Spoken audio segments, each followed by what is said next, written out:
કેમ છો? Good morning મારા વાલા મિત્રો. આજે તારીખ થઈ ગઈ છે 13/1/2026 અને વાર થયો મિત્રો આજે મંગળવારનો દિવસ. તમે બધા જાણો છો મંગળવાર એટલે જય જય શ્રી સીતારામ, જય જય શ્રી હનુમાન દાદા. હનુમાન દાદાનો દિવસ આજે, અને મંગળવારે બધું મંગળ જ મંગળ થાય.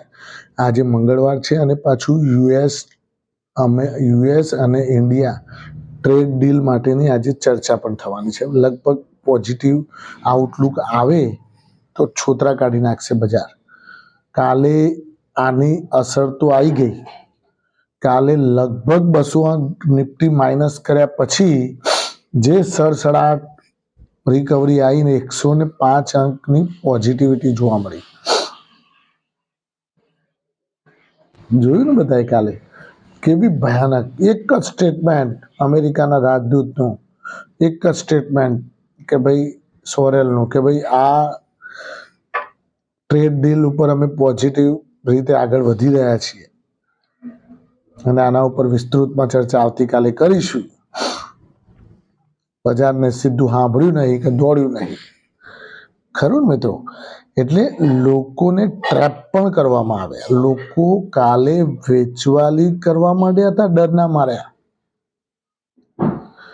કાલે લોકો બીકના માર્યા, કારણ કે 2-3 દિવસ માઇનસ રહ્યું. કાલે પાછું 25,500 થી અંદર નિફ્ટી ગાલી અને પાછું કાલે બધું જ નેગેટિવ સેન્ટિમેન્ટ કરીને બેસી ગયા હતા લોકો. એટલે લોકો કંટાળી. અમુક લોકો તો શું હોય, બીહીન પછી કે વેચી નાખો માલ ને કે આવી જશે, અને વેચ્યું નહીં કે દોડ્યું નહીં ઉપર. ઘણા લોકો એવી રીતે કર્યું છે. પણ આપણે ગઈકાલે પણ વાત કરી હતી કે સહેજ પણ પેનિક ના થતા. બજારની એક આ ચાલ છે, ઊંચું લઈ જવું, નીચું લઈ જવું. એ એક સાયકલ છે અને સાયકલને એ પ્રણાલી પ્રમાણે ચાલે છે. એમાં આપણે કંઈ ડરવાની જરૂર છે નહીં.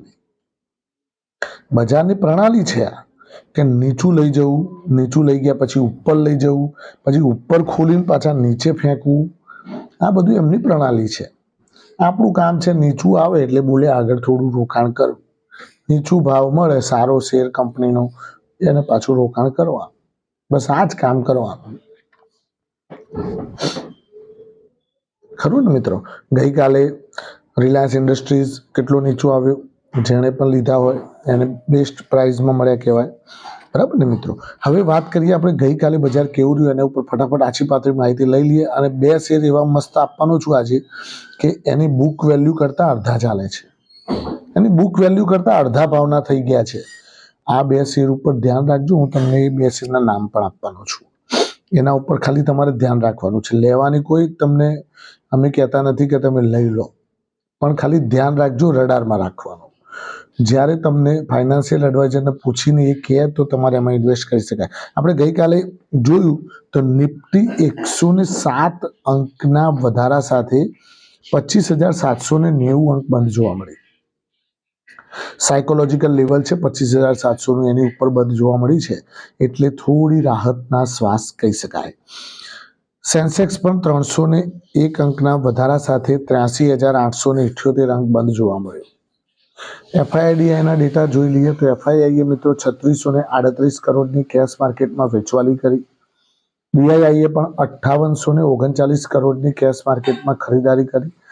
એઝ ઇટ ઇઝ એ લોકોની જે પ્રણાલી છે, ભાઈ તારે વેચ્યા કરવાનું, હું તો લીધા કરીશ, મને કંઈ ફરક પડતો નથી. હવે આઈએફ વધનારા શેરો અને ઘટનારા શેરો ઉપર નજર નાખીએ તો વધનારા શેરોમાં પહેલા નંબરે હતો આઈએફસીઆઈ. 15.1% આવા બજારમાં પણ ધબધબાટ તેજી ચાલતી હતી. ફોર્સ મોટરમાં પણ તમે જુઓ 6.4% તેજી હતી. એમ્બેસી ડેવલપમેન્ટમાં 5% તેજીની સર્કિટ હતી. હિન્દુસ્તાન કોપરમાં 4.8% તેજી હતી. બીએસસી બોમ્બે સ્ટોક એક્સચેન્જમાં 4.5%. પ્રીમિયર એનર્જીઝ છેલ્લા ઘણા સમયથી ઉપરથી તૂટતો છેક નીચે આવી ગયો હતો, 750ની અંદર આવી ગયો હતો. હવે એમાં વેલ્યુ બાઇંગ આવેલી છે એટલે 3.9%ની એમાં તેજી જોવા મળી. હિન્દુસ્તાન ઝિંક 3.6%ની તેજી અને પીએફસી 3.6%ની એમાં પણ તેજી. ઘટનારા શેરોમાં તેજસ નેટવર્ક 9.5%ની મંદી મિત્રો. સિટી યુનિયન બેંકમાં પણ તમે જુઓ તો લગભગ એમાં પણ 8%ની 7-8% મંદી જોવા મળી. પછી સિગ્નેચર ગ્લોબલમાં 5.2%, રિલાયન્સ ઇન્ફ્રામાં 5%ની સેલર સર્કિટ હતી. મહારાષ્ટ્ર સ્કૂટર્સમાં પણ 4.4%ની મંદી જોવા મળી. કોહેન્સ લાઈફ સાયન્સ 3.9%ની મંદી અને રેડિકો ખેતાનમાં પણ 3.9%ની મંદી જોવા મળી. હવે વાત કરીએ મિત્રો, ગઈકાલે આપણે જે જોયું કે ભાઈ બજાર એકદમ નીચું ગયું. અમેરિકાના રાજદૂતે પોઝિટિવ ન્યૂઝ આપ્યા. પોઝિટિવ ન્યૂઝ આપતાની સાથે બજારે રિવર્સલ સાયકલ ઉઠાવી અને ધબધબાટ ઉપરની સાઈડ દોડ્યું. તો આ બજાર એક સંકેત આપે છે મિત્રો કે યુએસ અને ઇન્ડિયાની જે આ ટ્રેડ ડીલ થશે તો આની પોઝિટિવ ભયાનક અસર શેર બજાર ઉપર આવશે, જોરદાર અસર આવશે. એટલે આ એક વસ્તુ તમે ધ્યાન રાખજો. અને ટ્રમ્પે મિત્રો આજે સવારમાં જ એ લોકોની જ્યારે દિવસ હતો ત્યારે આજે આપણી રાત્રે એમણે ધમકી પણ આપી છે કે ઈરાન સાથે જો કોઈએ વેપાર કર્યો છે, કે ઈરાન સાથે કોઈએ પાર્ટનરશિપ કરી છે તો એને તત્કાલ 25% ટેરિફ લગાવવામાં આવશે. તત્કાલ, કોઈ રાહ જોવામાં નહીં આવે. એટલે આ ધ્યાન રાખજો કે છે. એટલે ઈરાન ઉપર એને હવે થોડું જુઓ, એની જે નજર છે એ વેનેઝુલા તો પતી ગયું, હવે ગ્રીનલેન્ડ ઉપર પણ એની નજર, પછી આ બાજુ આવી ગયું ઈરાન ઉપર નજર. હવે મિત્રો TCSનું પણ રિઝલ્ટ આવી ગયું છે. હવે આજે આપણે વાત કરી ઈરાન ઉપર, તો ઈરાનના કારણે શું છે, ક્રૂડ ઓઇલ ઉપર અસર થાય અને ક્રૂડ ઓઇલ જો કદાચ વધી જાય તો ઇકોનોમી ઉપર અસર થાય મિત્રો. એટલે ક્રૂડ ઓઇલ જેટલું નીચું છે, માપનું છે, એટલું ભારતીય ઇકોનોમી માટે ખૂબ સારું મિત્રો. આ ધ્યાન રાખજો. TCSનું રિઝલ્ટની અસર જોવા મળશે. TCSનું રિઝલ્ટ થોડું માપનું આવેલું છે, વીક આવેલું છે. એટલે એની અસર પણ એમાં શેર ઉપર કેવી થાય છે એ જોવાની રહેશે. આ તો ભાઈ ઓપરેટર છે, ઉપર પણ ખેંચે, નીચે પણ ખેંચે. કોઈ પેરામીટર એમને પોઝિટિવ લાગે તો ઉપર ખેંચે, કોઈ પેરામીટર એમને નેગેટિવ લાગે તો નીચે લઈ જાય. HCL ટેકનોલોજીનું રિઝલ્ટ સારું આવેલું છે, એમાં પણ આજે પોઝિટિવિટી જોવા મળતી હોય તો નવાઈ ન પામતા મિત્રો. હવે વાત કરીએ તો PSU સ્ટોક્સની અંદર જે અમુક સ્ટોક્સ તમે ભૂલી ગયા છો એ સ્ટોક્સ ઉપર થોડું કોન્સન્ટ્રેટ કરજો અને એને તમારા રડારમાં રાખજો. RVNL, PFC, REC, NTPC green, આ બધા જે સ્ટોક્સ છે. અને આપણા 4 મહારથીઓ NTPC, કોલ ઇન્ડિયા, ONGC અને ચોથો કયો, કોલ ઇન્ડિયા, ONGC, NTPC અને પાવર ગ્રીડ. આ 4 આપણા જે મહારથીઓ, પહેલેથી જ્યારથી ચેનલ ચાલુ થઈ ત્યારથી આપણે આ 4 મહારથીઓ કહીએ છીએ કે ભાઈ તમે આ 4 મહારથીઓ તમારા અંદર પોર્ટફોલિયોમાં નાખીને બેસી જાઓ. રેગ્યુલર ડિવિડન્ડ મળશે અને પ્લસ ગ્રેજ્યુઅલી જ્યારે પણ તેજી આવશે ત્યારે આ લોકો પણ ધીમે ધીમે પરફોર્મ કરશે. ખરું મિત્રો. હવે વાત કરીએ, 2 સ્ટોક્સ છે હું તમને આપવાનો છું, એની આપણે ચર્ચા કરી લઈએ ફટાફટ. બુક વેલ્યુથી અડધા કિંમતમાં ચાલી રહ્યા છે. પહેલા નંબરનો સ્ટોક છે મિત્રો કિર્લોસ્કર ઇન્ડસ્ટ્રીઝ. કિર્લોસ્કર ઇન્ડસ્ટ્રીઝ 3024નો ભાવ ચાલી રહ્યો છે. ફેસ વેલ્યુ એની 10 રૂપિયાની છે અને બુક વેલ્યુ એની મિત્રો તમે સાંભળો 6544 છે.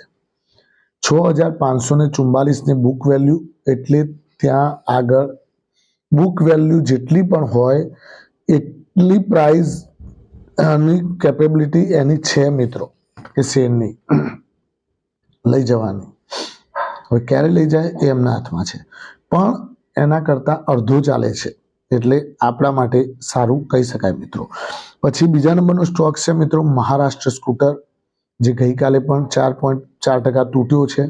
એ અત્યારે હાલ વેલ્યુ બાઇંગમાં નીચા ભાવે આવ્યો છે. તો નીચા ભાવે એને થોડા કરીને એમાં ફાઇનાન્શિયલ એડવાઇઝરને પૂછી અને એડ કરી શકાય. 12,952નો ભાવ ચાલી રહ્યો છે મહારાષ્ટ્ર સ્કૂટરનો. ફેસ વેલ્યુ એની પણ 10 રૂપિયા છે અને બુક વેલ્યુ એની 28,886 રૂપિયા છે ને. ડબલથી પણ વધારે.